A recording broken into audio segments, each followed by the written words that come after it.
Hi friends, இன்றைக்கான recipe ராசவள்ளிக்கிழங்கு பாயாசம். Already நான் start பண்ணிட்டேன். இது எப்படி செய்யணும்னு நான் உங்களுக்கு சொல்கிறேன்.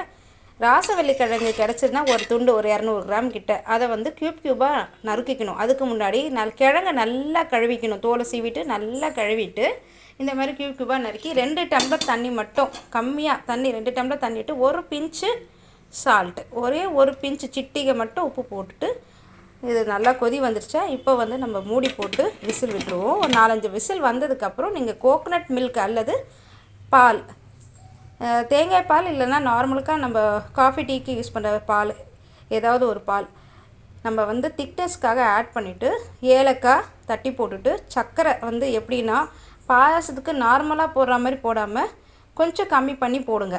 எவ்வளோ தேவை இனிப்பு தேவையோ அதுக்கேற்ற மாதிரி ஒயிட் சுகரோ இல்லை ப்ரௌன் சுகரோ நீங்கள் போட்டுட்டிங்கன்னா பாயாசம் வந்து சூப்பராக இருக்கும். அதுக்கப்புறம் தாளிப்பு முறை பார்த்திங்கன்னா பாதாமோ முந்திரி பருப்பு பிஸ்தா பருப்போ எது வேணாலும் நீங்கள் நெய்யில் வறுத்து இதில் போட்டுக்கலாம்.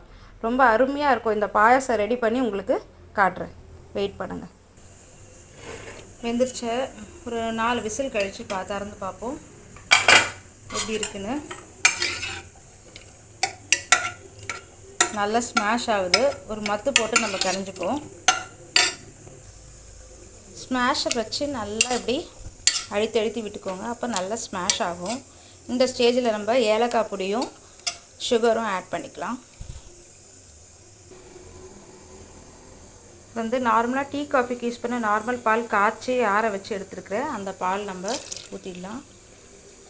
ஏன்னா நான் வந்து ஒயிட் சுகர் யூஸ் பண்ணுறதுனால இந்த மில்க் யூஸ் பண்ணுறேன். நீங்கள் ப்ரௌன் சுகரோ இல்லை நாட்டு சர்க்கரையோ இல்லை வந்து கருப்பட்டியோ பனக்கற்கண்டோ நீங்கள் அந்த மாதிரி யூஸ் பண்ணுறதா இருந்தால் நீங்கள் தேங்காய் பால் சூப்பராக இருக்கும், அதை யூஸ் பண்ணிக்கலாம்.